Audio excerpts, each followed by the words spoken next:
తోటకూర శనగపప్పు వేసి పులుసు చేసుకుందాము. తోటకూర అండి, పెద్ద కట్ట తీసుకున్నా సన్నగా తరుక్కుని శుభ్రం చేసుకోవాలి.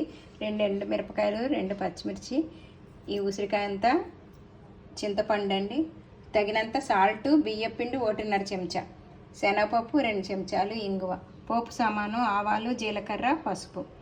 ఇవి ముందుగా తోటకూర అంతా కడుక్కొని 1 గ్లాసు నీళ్ళు వేసుకొని ఉడకబెట్టుకున్నాక శనగపప్పు కూడా 2 వేసి ఉడకినాక అప్పుడు చింతపండు రసం వేయాలండి. అప్పుడు మళ్ళీ ఉడకాలి.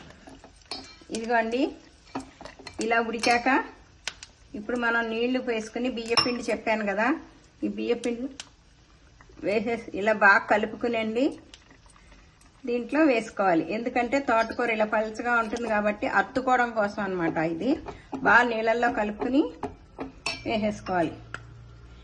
ఈ చిన్న బెల్లం ముక్క కూడా వేసేసుకోవాలి. ధనియాలు, కారము, జీలకర్ర. చూసారా ఎలా బియ్యపిండి వేయగానే ఎలా ముద్దగా వచ్చిందో కొంచెం. ఇప్పుడు ఇంగువ, మిరపకాయ, జీలకర్ర అవి వేసుకొని ఆవాలు పోపు పెట్టేసుకోవడం అండి. ఇది కందిపొడి అన్నంలో చాలా బాగుంటుందండి. లైక్